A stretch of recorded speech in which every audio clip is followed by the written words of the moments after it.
Hi everyone, welcome to the latest edition of Pro Wrestling Defined. I'm Jonathan O'Dwyer, and super cool guest on the show today, a longtime friend of mine. He's the owner of the only wrestling shop in Ireland, the Wrestlemania shop in Dublin in St. Stephen's Green. He's the host of the Upper Tier podcast on the Dynamo Podcast Network.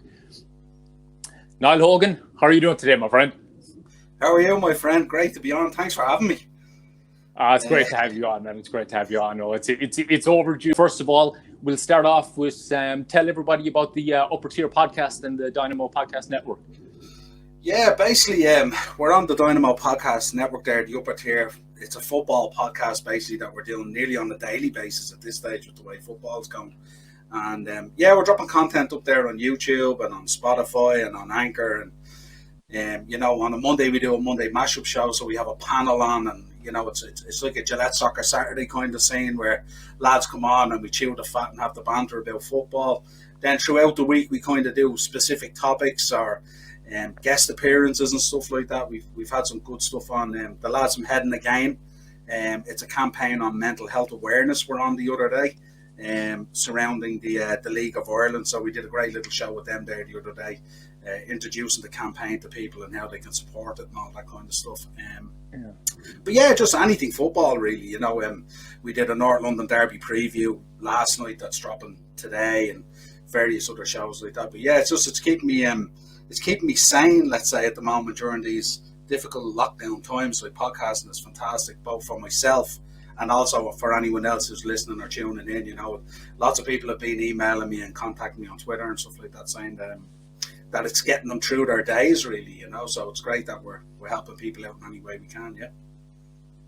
Exactly. Yeah, I can say the same for myself. Anyway, like it's been a great distraction through everything. But so we'll get into your background anyway. Talk about when your love affair with wrestling first began. Some of your highlight moments from your fandom and how you ended up starting the Wrestlemania shop. Yeah, well, I was always a fan of pro wrestling since I was about 13 or 14. I mean, I go all the way back to Wrestlemania 1. I've had the privilege of watching wrestling from when it first appeared on Irish TVs through World of Sport with Big Daddy and Joint Haystacks and Finlay and all these guys, and all the way up to WWE and Jim Crockett Promotions and NWA, and they all came on. I remember back in, it must have been 86, I think, or 87 when cable TV came in. And this is real history now for your listeners and your viewers. I remember that came in and we got like the first sort of the Sky, if you like, the first birth of Sky, really. So we were getting wrestling over here. We were getting Wrestlemania, and we were getting Superstars of Wrestling and Wrestling Challenge and all those kind of original shows, which was brilliant. And then on a little unknown channel called Screen Sport, which was like a breakaway, the other brother, say, of Sky, if you like. And Super Channel, we used to get Jim Crockett Promotions, NWA, Worldwide Wrestling. And that's where I was really, that's where my love of wrestling really grew. I loved WWF and WWE, and I loved all the characters and the Macho Man and Hogan and Jake and Piper and all these guys, and, for a kid growing up that time, it was weird because I was going to school and there was about 3 of us in school that watched wrestling. And it was like a kind of Dead Poet Society kind of thing. Like we didn't really talk about it much with other guys. We really just spoke about it amongst ourselves. And it was kind of a niche little crew that were into wrestling. And then it spread obviously more and more, obviously, as WrestleMania 3 happened and Warrior at 6 and all these different things. More and more people got into it, became the cool thing to get into as it evolved and made its way along out of the golden era and into the Attitude Era and everything else. I mean, once the Attitude Era exploded, everyone was a wrestling fan then, you know what I mean? We didn't have to hide away with our figures and play pretend, But I had the benefit as well of growing up in wrestling when, kayfabe was very strong as well. And to me, wrestling was as real as you could get, you know what I mean? It was bad guys and good guys and never the two should meet type of thing, you know what I mean? And it was very real. But I loved Jim Crockett Promotions back in the day, and sadly Jim Crockett Jr. only passed away there the other day. Yeah. But I love Jim Crockett Promotions, and the only way I can describe it to people, they should go back and look at it because there's loads of it on YouTube and it's fantastic. That was kind of like my NXT. So what I did was I watched WWE for the entertainment and the characters and the glitz and the glamour and all that kind of stuff and the production of it. But I watched Jim Crockett Promotions because it was like, you know, the way we go to NXT and you get that wrestling show, if you like. And that's the only way I can describe it. And like I grew up, look at who I grew up on, Magnum TA, Nikita Koloff. You've had him on your show. Absolute stellar superstar. Dusty Rhodes, the Four Horsemen, Ole Anderson, Lex Luger, of course, who you've been talking about a lot recently and all. Yeah. So I grew up on all those guys, you know. I remember watching the night in Raleigh for Ric Flair's Appreciation Night where Sting attacked J.J. Dillon to force the title match. And Flair just went crazy on the night. He refused to work for Jim Crockett again until the contract was signed. I remember the Horseman chasing Dusty and breaking his arm, and to me it was as real as ever. Like, you know what I mean? Like, I legit thought they broke this man's arm, you know. But yeah, wonderful times growing up, great childhood in terms of wrestling, you know what I mean. As I say to people who come into the shop and stuff like that all the time, you know, if you're a real wrestling fan, you never really grow out of it. You'll watch it till the day you drop, you know, that kind of way. For sure, yeah, definitely. Yeah. And I can't explain it to anyone. You either love wrestling or you hate wrestling. There's no really in between. Because you hear people who turn around and go, oh, I used to be in it, but I don't really watch it anymore. And then they start chatting to you about the Raw results from the previous week, and you're going, well, you obviously do watch it, you know what I mean? or you get people slagging you about it, you know, and they're walking by and they're going, all right, brother, or the Flair woo and all, and you're there going, well, you clearly watch it. Because if you know the stuff, you clearly watch it. And so that's how it all evolved. And then, you know, I grew up on such great characters and stuff like that, you know. For me, it was a real purple patch at the time in terms of wrestling, you know, and you had a lot of guys there at the peak of their careers and stuff like that, and the booking was fantastic as well. I mean, if you think back, I think back to Jim Crockett Promotions. I mean, Dusty was heavily involved in the booking at the time on the NWA Council, along with Jim Crockett Jr., who was the president. And I just remember everything was booked so strong and so real, and I loved that gritty feel of the kind of small audience and the studio style, like what you get now with NWA Power. I'm just lapping that stuff up because that's me just teleporting myself back to my childhood. When I see lads getting interviewed in the studio and the ring is like, you know, 10 meters away from where they're being interviewed with a false background and all, I love that stuff. I love it. It's real old school, and you know, the stuff that Aldous and the boys over there are doing it's fantastic. Well, it was fantastic prior to the pandemic. But yeah, that was kind of my childhood. You know, I grew up on Hogan, I grew up on the Horsemen. Dusty was always a big favourite of mine, you know, Macho Man. Like, you know, I go back, we'll get talking about matches eventually on the podcast, but you know, I always remember those big matches back then and stuff like that and those characters. And I remember sending off, you used to get back then you used to get the magazines and you'd have the mail order. So you'd have to cut the mail order out. You'd have to fill in your details and all that. And you'd have to send the order off in a stamped addressed envelope. And you'd have to have a return envelope in there so they'd send you back the next lot of magazines and stuff like that and all. But I remember I ordered a T-shirt, and it was a Hulkamania T-shirt, the yellow one with the Hulkamania, you know, with the holes in the back of it. The back sure. I remember ordering that T-shirt, and I remember I was months waiting on it to arrive because remember back in the 80s, something coming from America, it took a lifetime, you know. And I remember I was waiting months and months, and I was so disheartened. I remember my dad one day, he brought me into town, and in the ILAC Centre there was a T-shirt print shop. And I remember I was so disappointed that the shirt hadn't arrived. We went in, and he bought a yellow T-shirt. We got the sleeves cut off it, and we got the holes cut out of the back and everything.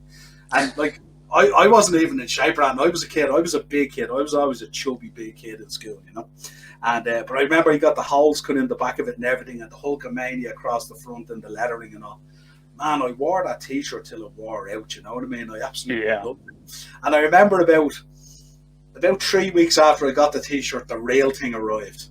And I always remember, I still always wore the one that I went into town with my dad to get, you know what I mean? But it was just crazy time. So then it's like it's like the cycle of life comes and hits you, you know. Then I was working in a job as an operations manager, and I was killing it in terms of average. I had just gotten married, and we had a young family. I'd had a couple of kids, and the company that I was working for was an Australian company, and they were sort of ringing me morning, noon, and night because I was an operations manager. They were on to me.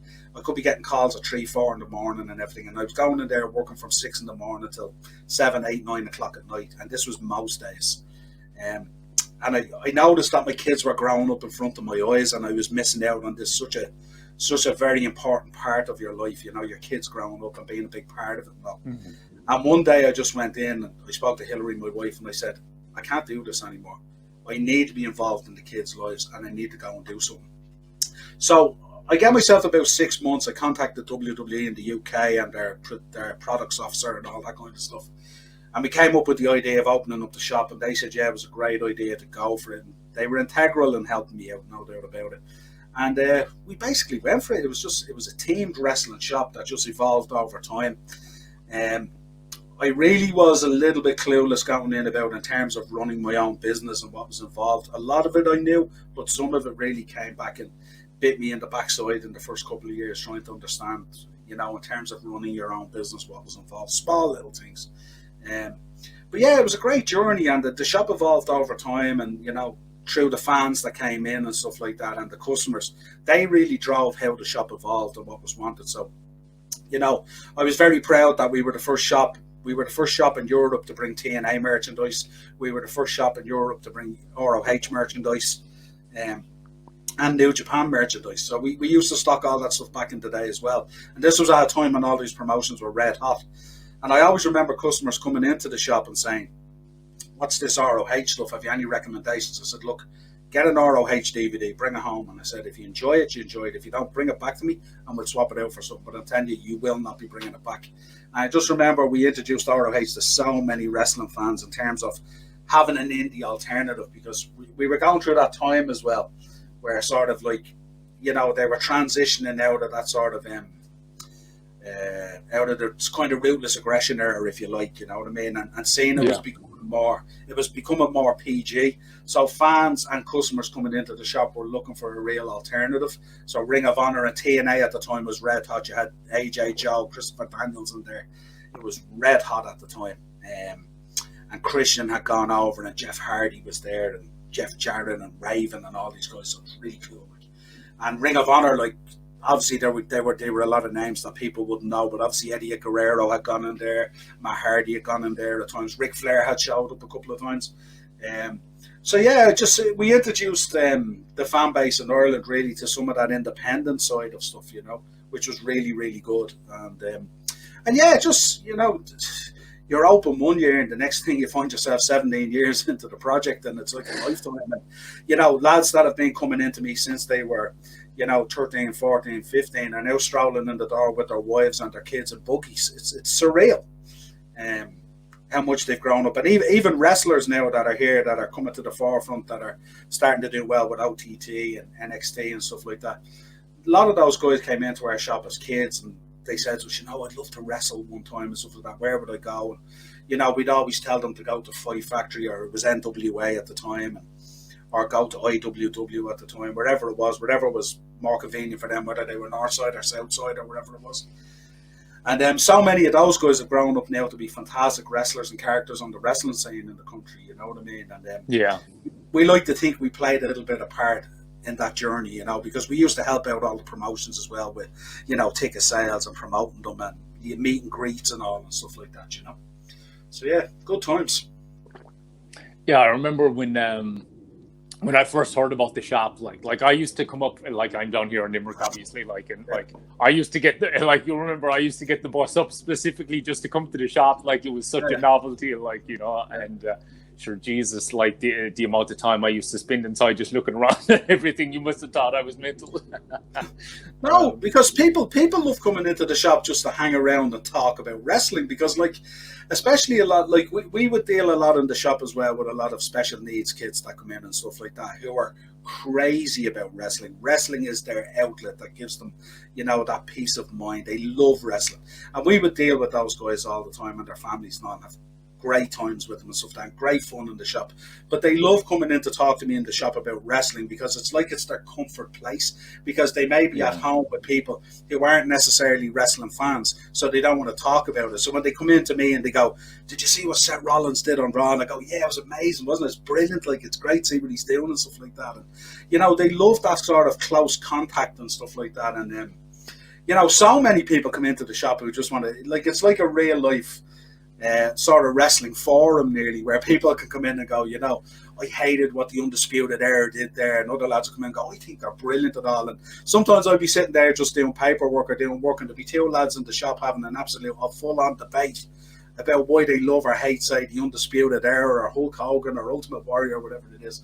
And it's just fun to hear it, you know what I mean? Because it's me going back looking, God, that was me, but back then I didn't know what to talk to because it was like a secret society.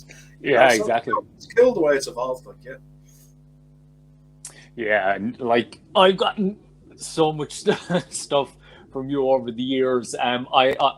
I remember the day that I met Bret inside, and you've had a lot of other great guests inside the shop, Jericho and James Storm, and some drop-ins as well. Like, talk about some of the guests that you've had in the shop and any kind of cool stories from when they were in. Yeah, probably a sad one to mention. Joe from OTT was running AWR at the time, and they had planned to bring over Chris Masters and Test. And unfortunately, Test passed away just before the tour kicked off. But both boys were scheduled to come into the shop to do a meet and greet, you know. And you know, Chris Masters is a great guy. He never forgets you. He's unbelievable. Like, because I met him over at WrestleCon 2 years ago when we were at Wrestlemania, and we sat down at the table and we were chewing the fat and chatting about Ireland and chatting about the time he was in the shop, and he was like getting kids in master lock challenges and throwing them around the shop, and I was going, "Oh my God, one of these kids is going to crack his head or something." And I was there, "Oh, just take it easy," you know what I mean? And we ended up getting Gangrel in that day as well. Gangrel, I think, replaced Test on the tour. I think it was Gangrel who replaced him. It might have been Chris Master, I'm not too sure, but one or the other replaced him. And Gangrel was such a lovely guy. He came in such a soft-spoken.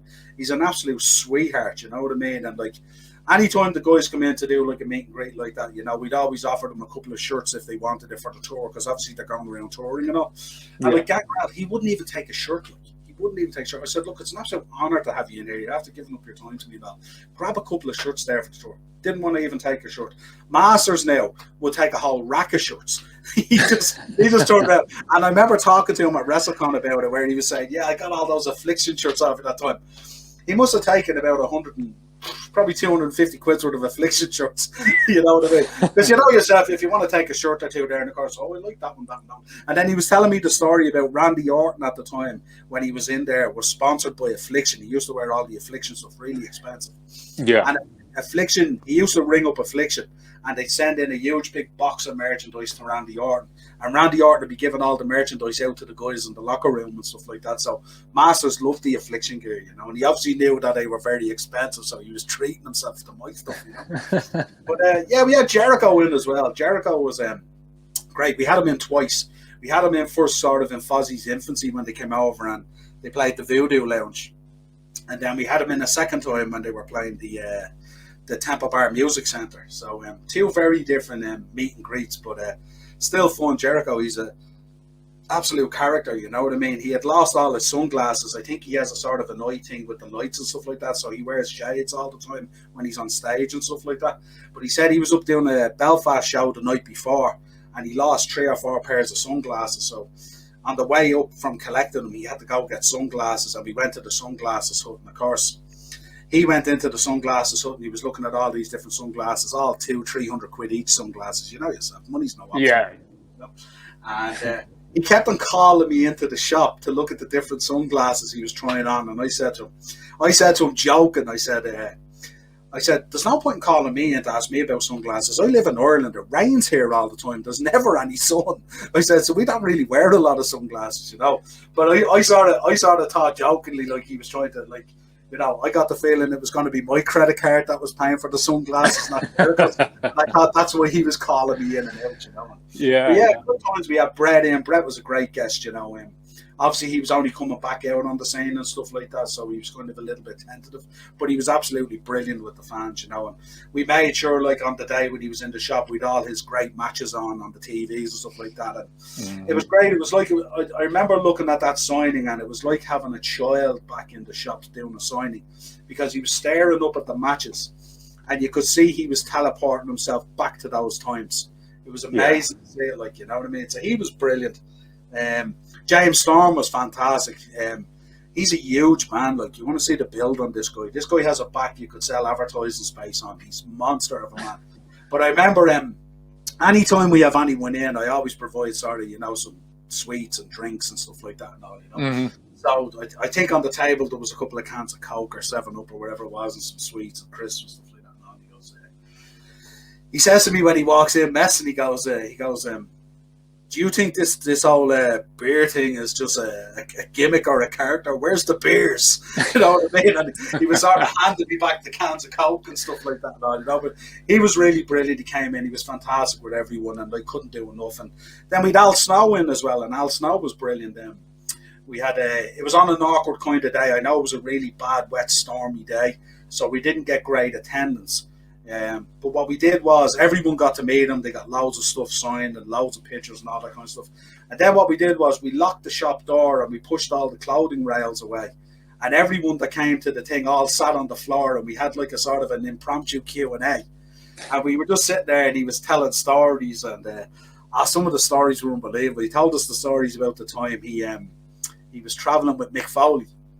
And Mick Foley apparently now, I don't know to this day, but he gets stopped by TSA for security, because what they did was they got a hold of Mick Foley's case, and they put a big dildo in it,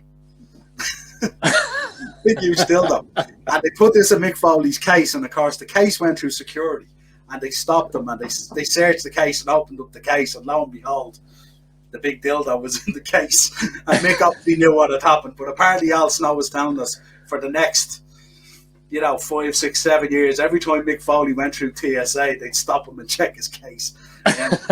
Just some brilliant stories, road stories and stuff like that. But Al was brilliant. He was brilliant with the questions, and it's great when you get guys like that, because they don't shy away from the questions. They'll answer anything really, and it's all done in good jest and good fun, real relaxed. And everyone had a great day, you know. I mean, beat it going back out into a storm, basically, if you like, you know.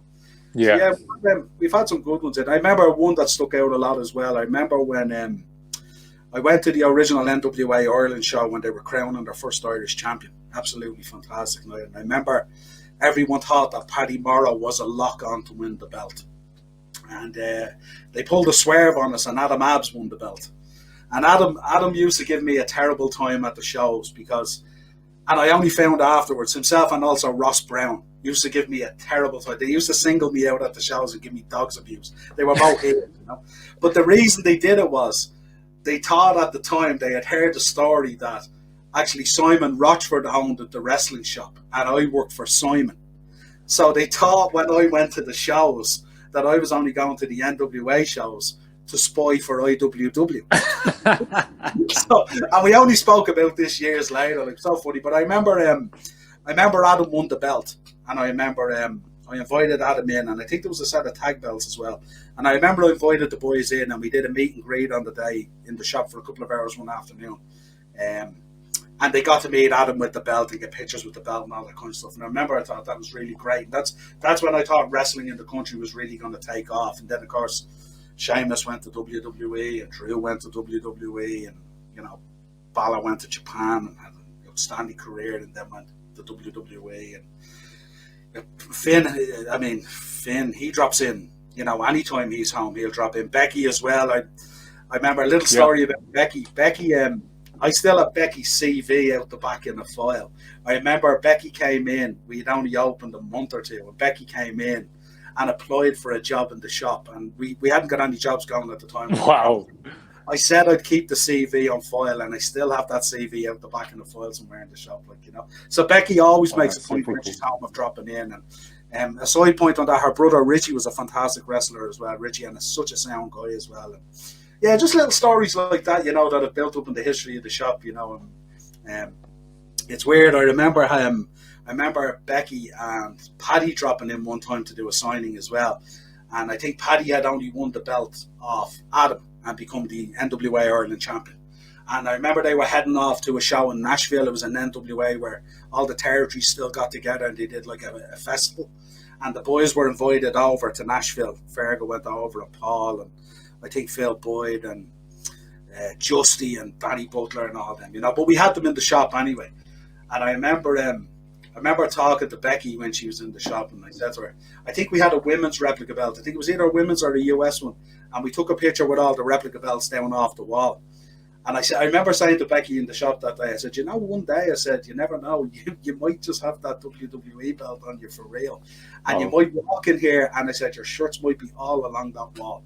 And I remember I said it to all of them, like I say it to Jordan, I said it to Balor, I said it to Sheamus, all of them, you know, that there's nothing prouder for me than those people that I kind of grew up through wrestling with, selling their merchandise, and now they're superstars, you know what I mean? So Becky dropped in there, I think 2 Christmases ago. And she just dropped in. I was there working away, and she just strolled in the door as she always does with I think she had a coffee or a hot chocolate. She was out doing a bit of shopping with her mum, Christmas shopping or something. But she always makes a point of dropping in. She's just, you know, she's just a beautiful human being inside and out, you know. Yeah. And she dropped in, and I said, I showed her the picture. I had it, and the picture's a Polaroid, and I have it out the back, and it's a Polaroid of myself, herself, Mark Talon, and Paddy Morrow, and we've all the belts on us, like the 4 horsemen, women, if you like, you know. And I showed her the picture. I said, you remember the picture? I said, I still have the CV as well, you know. And I was laughing, and I said, you remember that day I told you one day you'd have the belt for real? And I said, remember I told you the wall would be full of all your shirts? And she goes, of course I remember that. And I said, well, there you go. I said, but yeah, they're just some of the stories, you know, just great times, you know. Yeah, that's awesome. On the merchandise side of things, you're a bit of a connoisseur like myself of wrestling merch. What are some of the your kind of prized items on the wrestling merch side? Yeah, in terms of my own collection, it's yeah. No, I have a number of I collect Funko Pops there behind me as well, and you know I love those the wrestling buddies on this side, Hogan and Warrior and Macho and all, but. Yeah, anything signed, you know. I have a big gold there signed by Goldberg, and I have a Milligan belt there, a classic IC there that I love as well. It will be a prize there. I have a Brood figure there signed by Christian. Nice. What else have I got? I have some pops there signed as well. I have a Hogan signed pop, CM Punk. One that I love actually, Mean Gene. I have a signed Mean Gene pop there as well. And oh wow, that's a cool one. That he's passed, you know, really cool. And then I got to meet, when I went to WrestleCon that time in New York, I got to meet Jake, and I got to meet Sheik, and I got to meet Slaughter, and I actually I have a Predator pop there actually from the movie Predator, signed by Jesse Ventura, which I thought was really super cool. Because I was saying to him when I was talking to him on the day, I remember around that same time was they were plugging the Predator movie on Superstars and on Wrestling Challenge, and Jesse was obviously doing commentary. So every week in the build up to the launch of the movie, they show you like a little clip. And I said to him, I always remember the clip where, you know, your man shoots the grenade up onto the cliff, and he asks him, what was it? He says, you're bleeding, and he says, I ain't got time to bleed. Oh, yeah. Man shoots the grenade up onto the cliff, and he goes, have you got time to duck? And Jesse ducks in, and all the rubble comes down on him. And I remember saying that to him. I said, I was only a kid growing up when I seen that, but it was just amazing. And, you know, we were talking about the time. Remember they were doing the Superstars of Wrestling's ice cream bars and all. And, yeah. You know, all that kind of stuff. I just loved all that stuff. It was just engrossing. And I go back to this even now on lockdown, I'll take a half an hour out every couple of days, and I'll go back and I'll look at an old clip like that, like, you know, Honky Tonk calling out Warrior and all. And I love all that stuff. You know what I mean? That's near and dear to my heart. It just brings me back to my childhood like a big kid again. And in terms of the modern product compared to the times of past now, like what are your thoughts on the current product, WWE and AEW now today? The only difference for me, and I say it to people all the time, is I wouldn't be big into, like, obviously we do the 4 Podmen podcast and we chat about different wrestling topics and stuff like that, but I always get an uncomfortable feeling inside me when I'm trying to pull the product apart, if you like. Mm-hmm. So I'm still that big child that's just 30 odd or 40 odd years older. And I nearly sometimes still trying to convince myself nearly that it's real still. That kind of way. Like, that's the way I am. Yeah. So, like, I generally don't tend to speak bad about wrestling. I love wrestling. I have watched wrestling in a warehouse in Baldoyle in the snow. I have watched wrestling in a freezing cold gym in Bray. I have watched wrestling at a Comic-Con out in a field where it started lashing rain like the Ploughing Championships, and we were all sheltering under the ring. And I've gone to brilliant shows, and I've gone to Wrestlemanias, and I've gone to brilliant Hall of Fames and all that kind of stuff. So for me, I park it that it was a different time and that I was in a different place. But equally, anyone who steps through the ropes, I have the height of admiration for, really. No matter who it is. I do have a certain type of wrestling that I like. I would like I'm a kind of like a wrestler, if you like. So I would have been a big fan of Dynamite Kid. I would have been a big fan of Steamboat. I would have been a big fan of, Ronnie Garvin. Obviously Chris Benoit, Eddie Guerrero. Those guys who are big into wrestling. Obviously Kurt Angle as well, goes without saying. Triple H, those guys. So I love those wrestler type guys. I wouldn't be mad into the hardcore stuff. It wouldn't float my boat at all. I'm the same. I'm not really into the blood and guts and the hardcore stuff that Foley got into, or Terry Funk got into, or even what you're seeing in AEW recently. That wouldn't interest me whatsoever. I don't really have a problem with bleeding when it's time to bleed, if it adds to the match. But I can't watch these ones where it's just blood and guts. I was never a huge fan of ECW. I just thought it was too much. Yeah, me too. And I thought it wasn't. I know there was an art to it, but it just wasn't the art for me, if you like. But I don't really differentiate between them, really. I mean, obviously you had the golden era, and the attitude era, the ruthless aggression era, and now we move into this whole social media PG era, and now we're moving out of that into TV 14 or whatever it is. You know what I mean? But I love watching a good, solid wrestling match. Like Balor and Pete Dunne there a few weeks ago. Yeah, that was awesome. That's right up my boat. That's what I want to go and watch. But having said that, I do love the spectacle of WrestleMania as well, and the glitz and the glamour and the magnitude of it. I don't really differentiate. Like, I'll watch two lads in the ring having a wrestling match out the back of a farm. It doesn't bother me. I just love wrestling. You know what I mean? And if they put on a good match and I'm entertained, that's all good with me. I'm not one that analyzes it. You know what I mean? I don't care about someone's headlock or wrist lock. I don't care if someone blows a spot or anything like that. I don't care. Like, to me, if it's entertaining and it floats my boat, I'm happy enough with it. I'm not too critical of the product.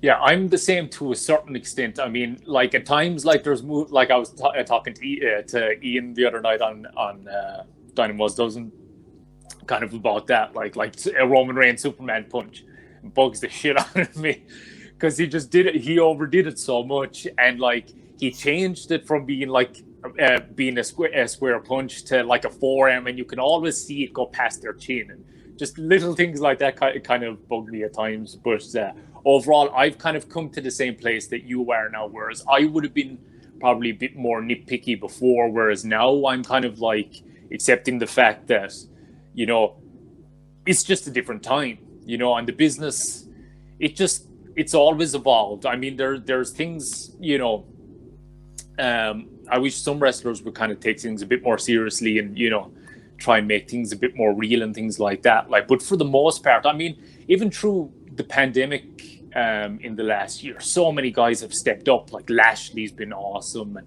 McIntyre's been amazing, and I've kind of like seeing those kind of bigger than life guys kind of resurge as well, like at the top. And so I think it is a very good time to be a fan in a lot of ways. But one thing, like you were talking about, like watching it live and everything, and you have one up on me. You've been to a few WrestleManias, even. I think you were at a Royal Rumble as well. I was supposed to be at WrestleMania last year. Yeah. Sure, we all know what happened there. But so talk about some of kind of your highlight moments from actually watching wrestling live, like some of your favorite matches that really stand out that you watch live. I think the most difficult one I went to was WrestleMania 22. Because we had lost Eddie.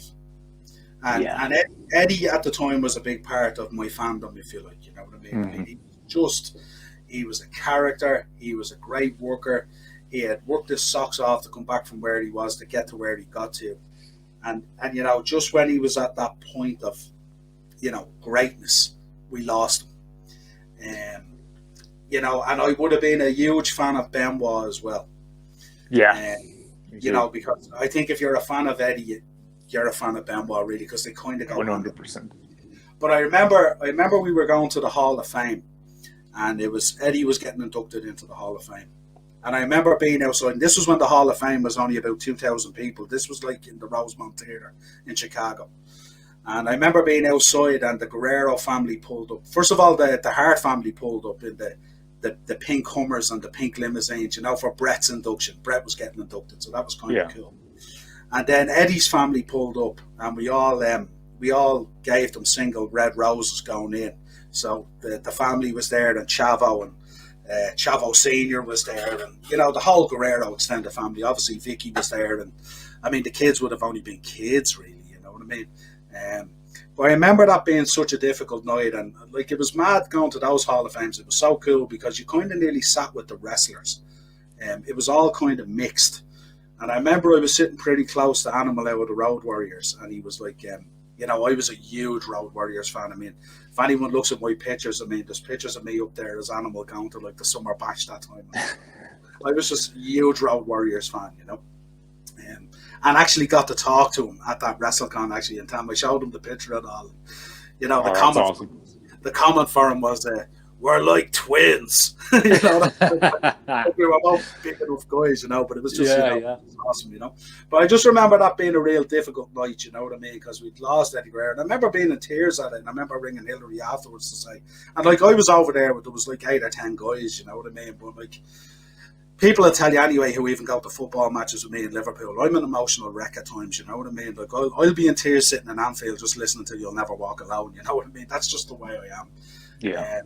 But I remember being in tears that night. I was pretty upset that night at the Hall of Fame, you know what I mean? It was really, really tough.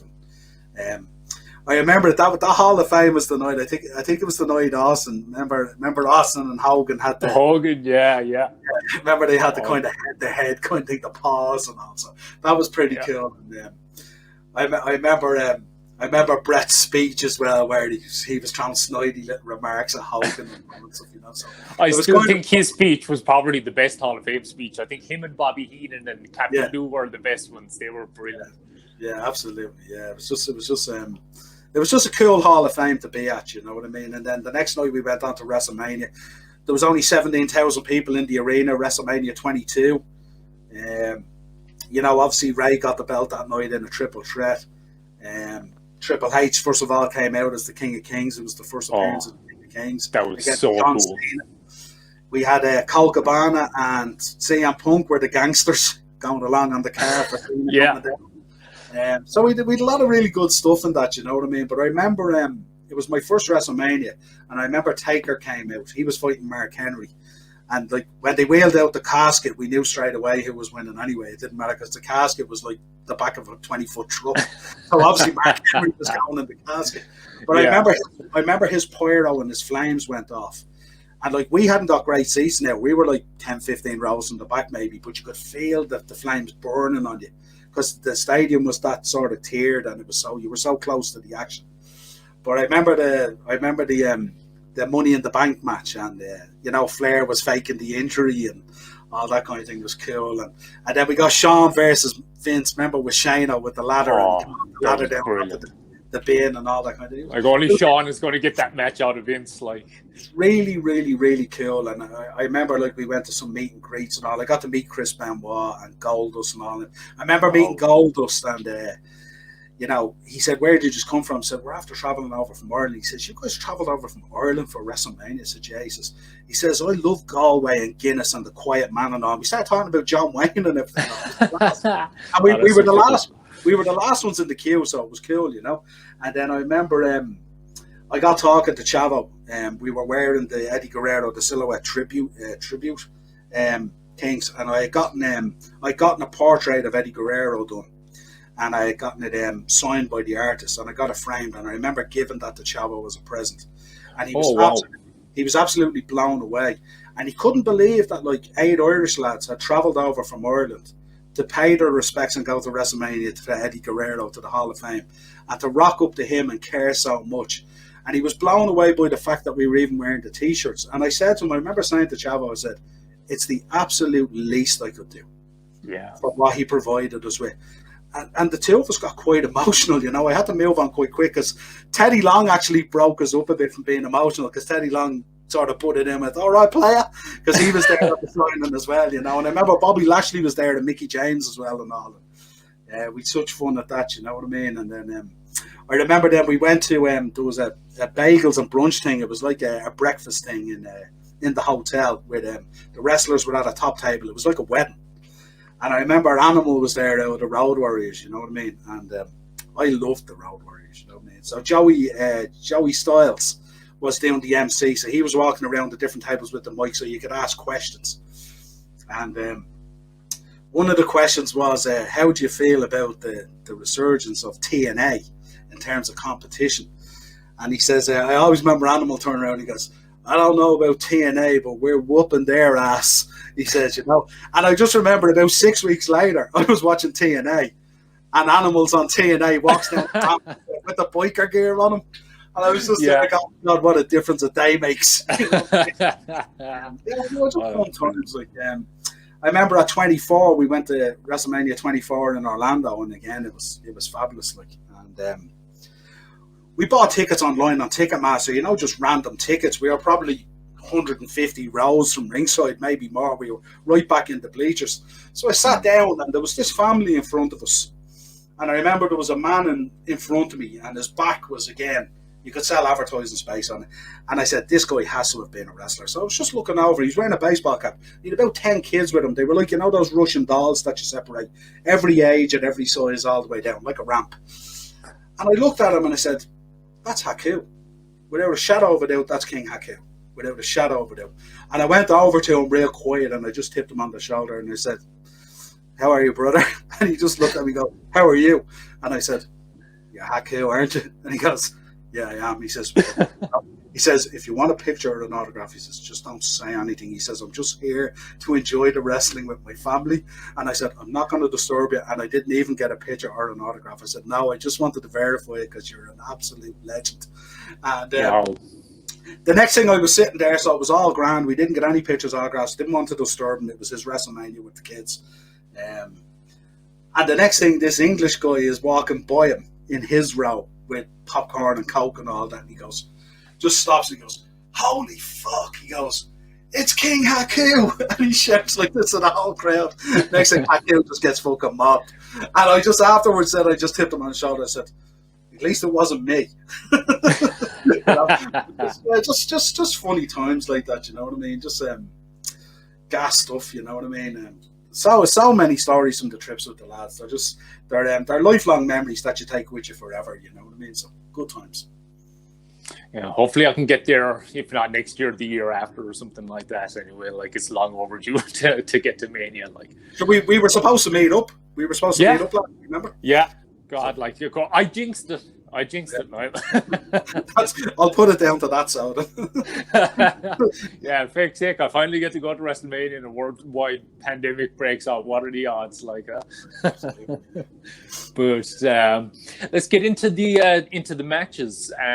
Mightn't necessarily do top 5, but like some of the specific matches that really stick out through your fandom that like. Are the real top favorite ones for you? What are the ones that stick out? I suppose you could talk about, I mean, the obvious ones there. I mean, Hogan Andre will always stick out, you know what I mean? WrestleMania 3. You know, Hogan Bundy, the cage match at WrestleMania 2 broke such ground, you know what I mean? It's, you know, to see Bundy there and Hogan and split open and the cage so real and all that kind of thing. And Bundy is so underrated as well, I think. Yeah, he was. It was weird, his pathway in WWF, because, you know, he went from main eventing WrestleMania to suddenly, you know, being mid-card nonsense with some small people, if you like, you know, for lack of a better word, you know. But yeah, it was weird. Obviously, Steamboat and Savage will always stick out in my mind, but I always remember from, not to dwell too much on one event, you know what I mean? But I always remember the Bulldogs and the Hart Foundation. I always loved tag team wrestling because I always thought it was a different art to it, you know what I mean? And there is. And it's a real gripe of mine. I hate when tag teams are thrown together and they don't wear the same ring gear or similar, and they just throw a bit of each of their entrance music together in a mix-up. Like, you know, there's no effort to it, and the guys haven't worked together, and there's no synergy. But I loved that whole that feud between the Bulldogs and the Hart Foundation. I thought it was excellent. Then I mean, obviously Warrior at 6. I mean, how could you not? I mean, Warrior Hogan at 6 has to be in everyone's top 5, really. You know what I mean? Yeah. What else would be? What's out there? A funny one from Jim Crockett, actually. That one that I alluded to earlier. It was Sting had sort of come in, and they were giving him a big push at the time, and he had become kind of an upstart for the Horsemen. And I remember there was a show in Raleigh, North Carolina one night, and they were following it. Of course, the Horsemen rocked into town with the limousines and the beautiful women in the fur coats, and they were all in tuxedos, and it was Ric Flair Appreciation Night, if anyone wants to look up for it. He'd been given the keys to the city of Raleigh and all, you know. And of course, I was lapping all this up. This was real to me, you know what I mean? So Sting was in the ring anyway, and Sting was against one of the local, let's call them jobbers, if you like, for the moment, you know. And he had the match, and he did the match, and the match was over. And I remember Tony Schiavone got into the ring, and he was interviewing Sting. And Sting was going ballistic, you know. He said, this is a wrestling place. This is not a place to be honouring people like this and all. And how dare they? And, you know, I remember he called out Flair there that night. And Flair wouldn't go up to the ring. So J.J. Dillon rocks up to the ring with 2 beautiful women on his arms with the fur coats, the usual style and profile, and they were all at it. And I remember JJ called Sting over, and he said, you're a little upstart or something like that, and he says, how dare you call out the champ on this memorable night for the champ, and all this kind of thing. Really hammed it up, you know. And I remember Sting turned around, and he sort of answered JJ back and got smart and said he still wanted Flair. I remember JJ had a glass of champagne in his hand. He threw the champagne in Sting's face. And Sting's face paint, if you remember back then when he was Surfer Sting, the face paint be nearly gone by the end of a match. Oh, yeah. He was so intense. Mm-hmm. So the face paint at this stage was nearly well and truly gone from the champagne in the face. So I remember he goes ballistic, grabs JJ Dillon by the head, reefs him over the top rope, spins him into the far corner, hits him with a stinger splash, and proceeds to throw on the Scorpion. And I remember he's in the Scorpion, and he's looking, waiting for the boys. Now I can see it because I see him. He's looking back, waiting for the boys to hit the ring. So the boys, Aaron, Tully, Rick, they all hit the ring. JJ's lying on the ground in a heap. I remember Sting does a flip and goes through the ropes, and he escapes out through the crowd. And they're all around JJ Dillon in the ring, and they're going mad. JJ's had a beat down. They've ruined the night. They've ruined Flair's Appreciation Night. And I remember Flair, if you ever want to talk about wrestling be real, go and look at Flair right after that match, the promo that he pulls with David Crockett was in the ring doing the interview, and he drags Crockett in and grabs the mic off, and he says to Crockett, he will not appear on this show again until the contract is signed to face Sting for the World Heavyweight belt. And I remember that just propelled Sting into orbit, really, you know what I mean? And that's what really kicked off the Sting and Flair feud, really. You know what I mean? So that one always sticks out in my mind as a kid. Obviously, the War Games one sticks out as a mind with the Road Warriors and Dusty and Nikita and the Horsemen. That was fabulous. For me, that was unbelievable. 2 cages together was just... And I remember the boys arriving into the arena, and they came down in the helicopter. I remember I think it was a football stadium. Yeah. But it wasn't full. And the helicopter lands, and, you know, Flair gets out of the helicopter and all. Like all that kind of stuff. And then Charlotte, of course, repeats it when she goes to WrestleMania in New York, the helicopter and it lands and she gets out and all. So you see history, little things, because I've lived through a lot of it, you see little things repeating themselves all the time, little rubs from generation to generation, if you like, you know. Yeah, but they're the kind of matches that stick out. Obviously, in more recent times, I mean, you know, some of them, I mean, you could pick any of the matches really with Taker, you know what I mean? You know, the one with him and Brock where he dropped the streak, I just couldn't believe it. You know, it's one of those moments in wrestling where I couldn't believe it. I couldn't understand it. I couldn't make sense of it, you know what I mean? And I'm not even the biggest Undertaker fan. But I thought that was something that should have stayed intact. I don't think it should have ever been dropped. Yeah, for sure. And certainly not to him. I think with the quality of the opponent he had faced, I thought, you know, I mean, he could have dropped it to Punk, he could have dropped it to Edge, he could have dropped it to Orton. You know, I mean, he could have dropped it to Batista. You know what I mean, at the time, because Batista was really climbing that hill at the time. You know, so definitely. But yeah, so those kind of matches stick out. Obviously, at 24, Flair and Michaels is huge for me. You know what I mean, in terms, you know, I'm sorry, I love you, and the super kick that came. And, you were there live for it then as well. I was there live for that as well. Jealous. Yeah.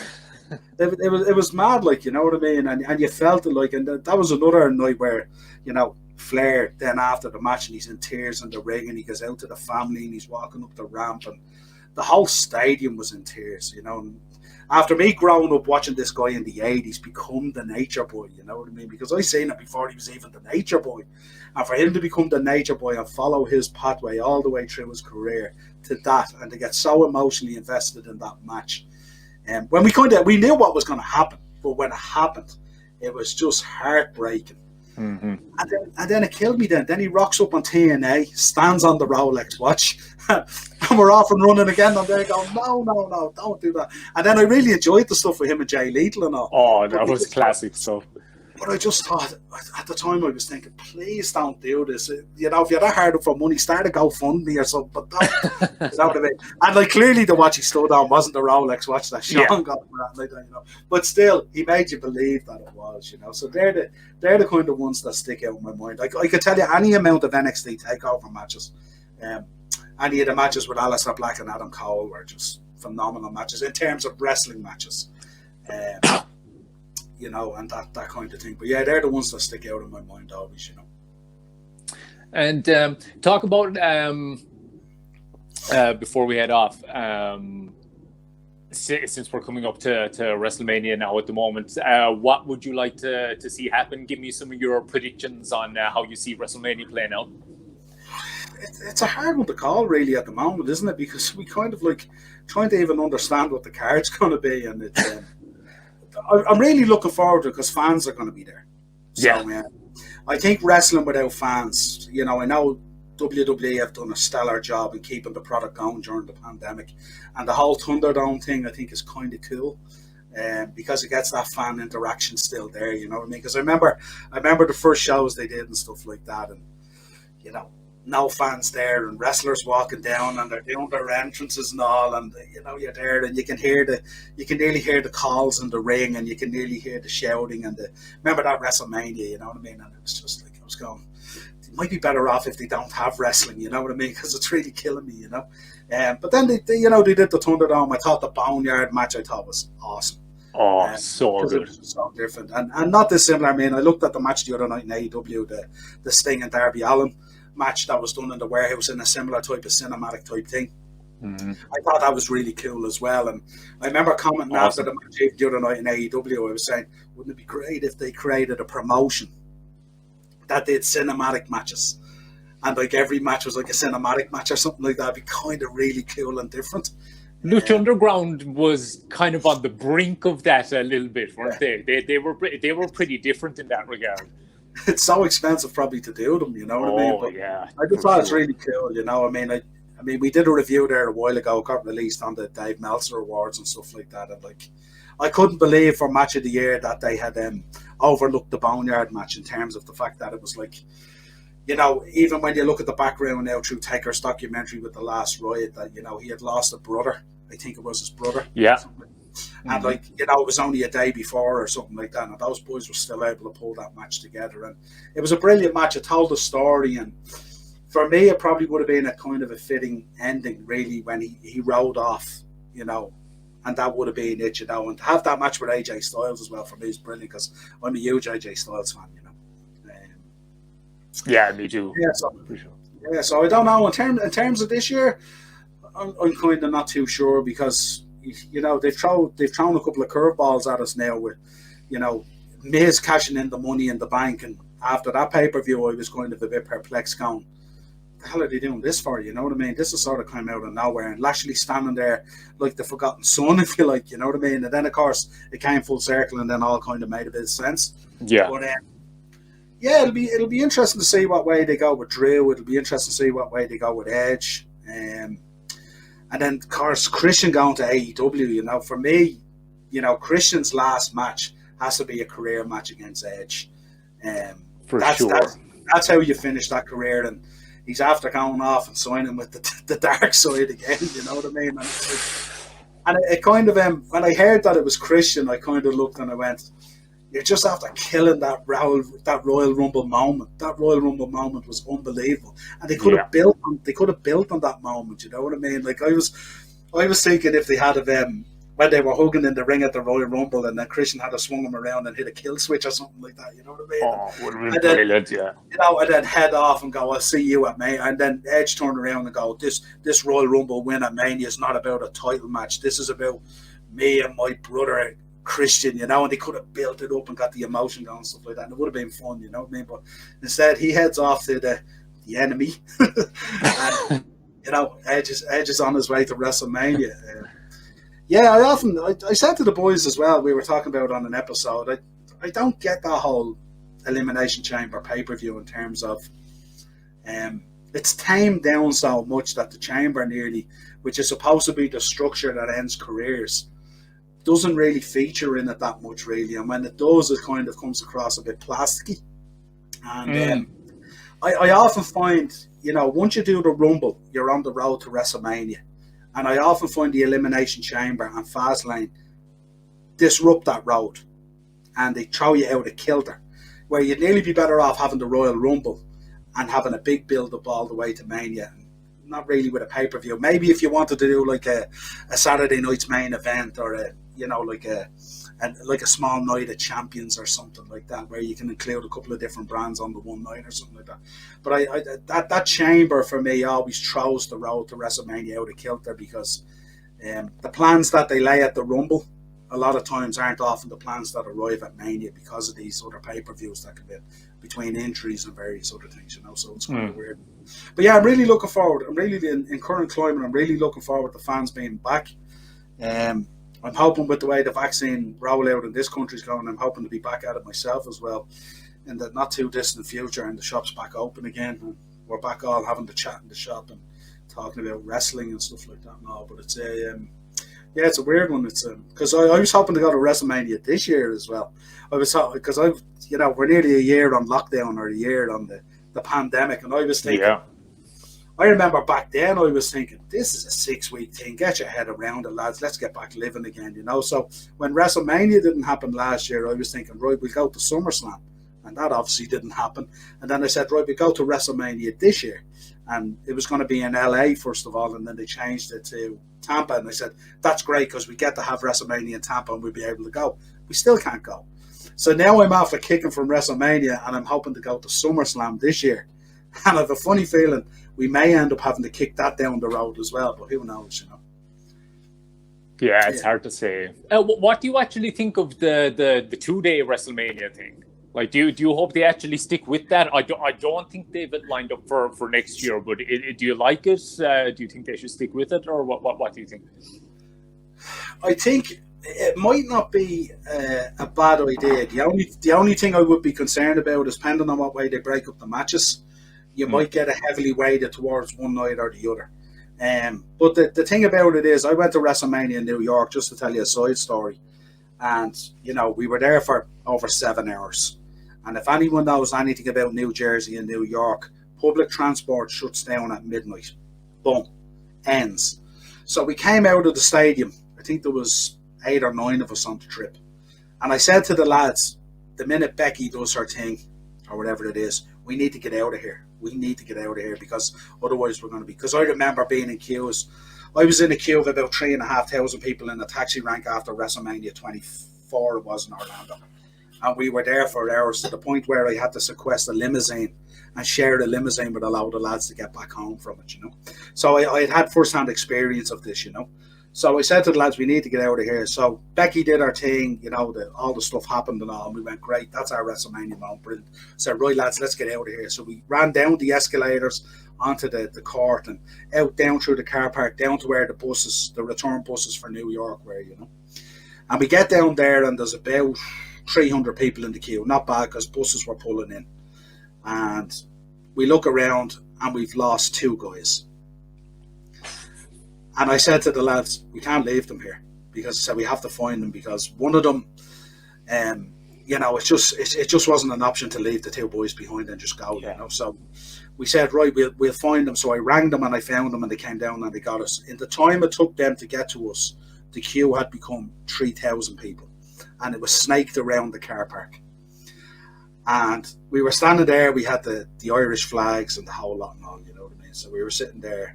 Now, we were absolutely wasted because, remember, we were there for 7 hours and a lot of whiskey and a lot of vodka and a lot of beer was drank over that 7-hour period. And another fun story, actually, sitting right beside us was Harry Smith was sitting beside us, and what's the other guy who does with him? TJ Wilson.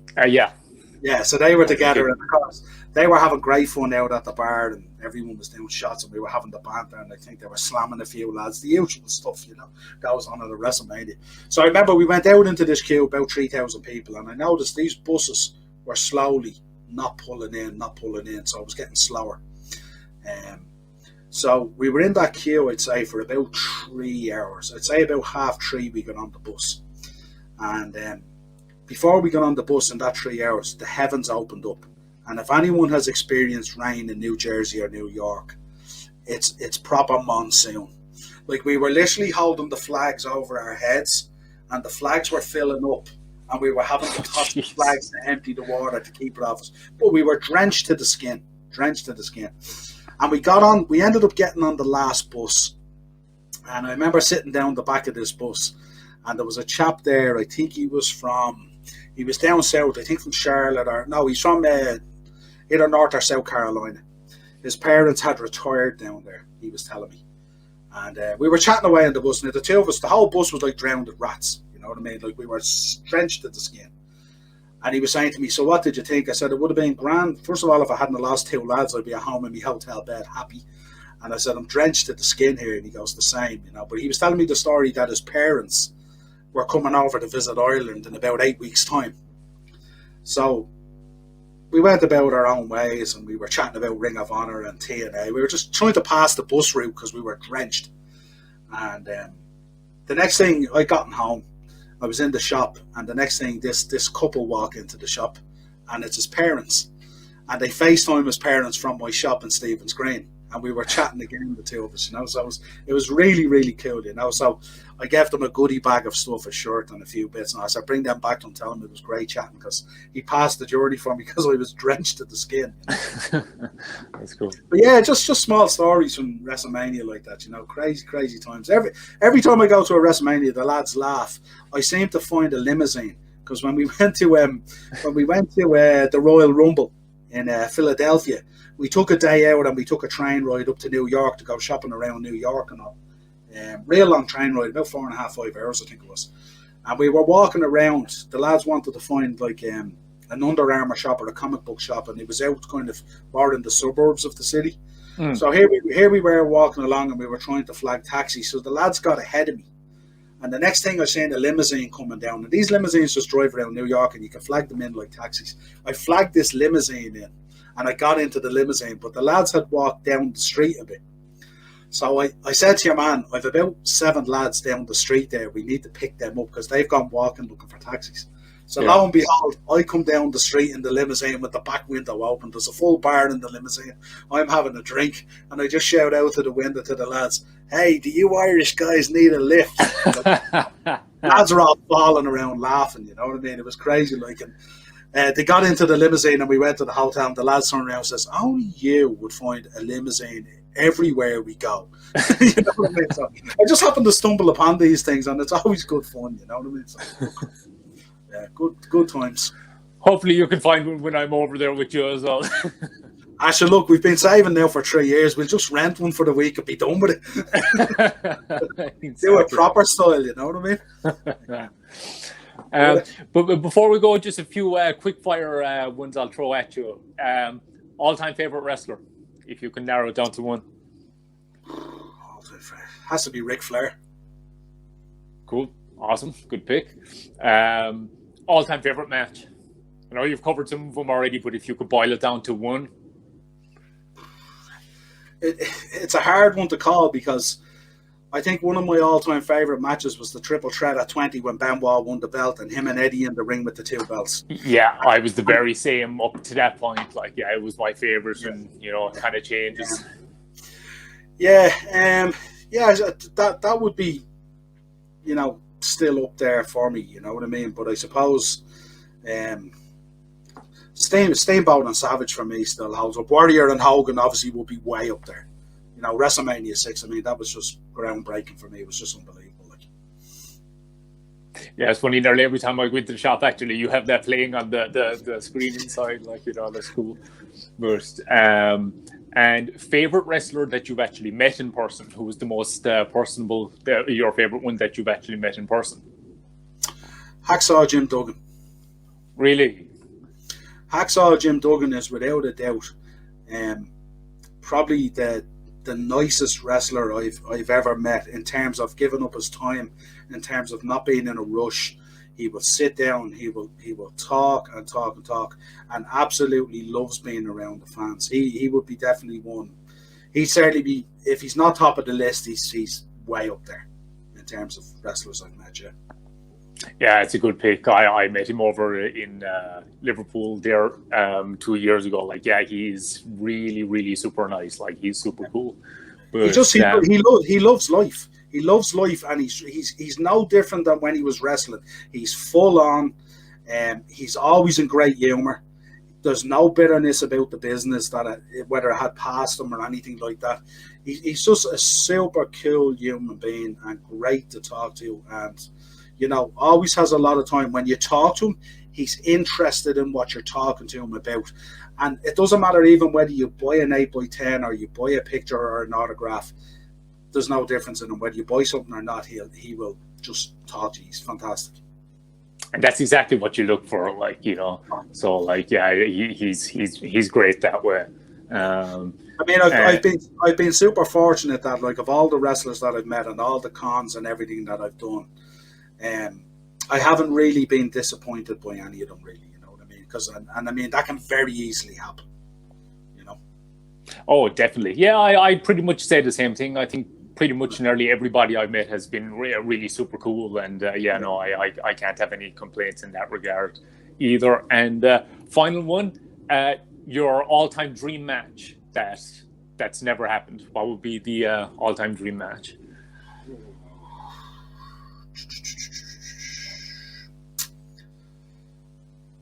I'll give you two, right? I'll give you two. Yeah, I'll give you one. Obviously, Hogan and Flair both in their prime. In a main event at WrestleMania would have been very, very cool.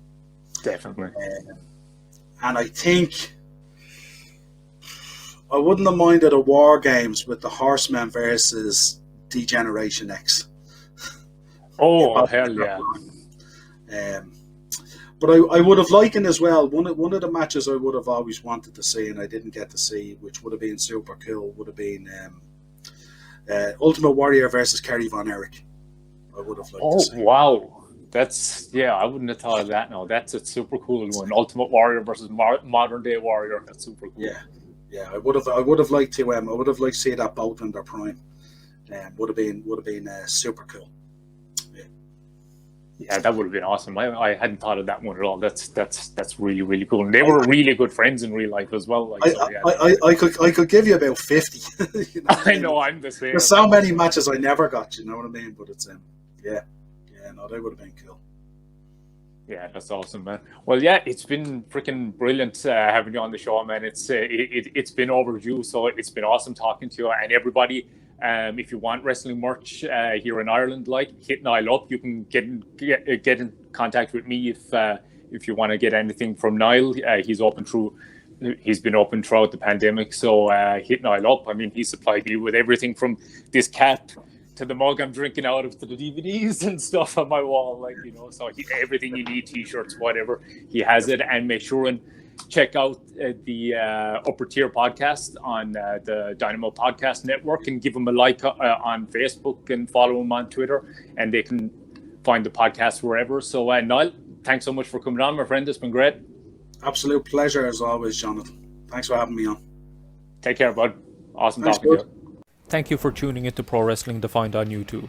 Please like the video if you enjoyed it, and subscribe to the YouTube channel to keep up with all future content. And please follow Pro Wrestling Defined on Twitter, Instagram, and like us on Facebook.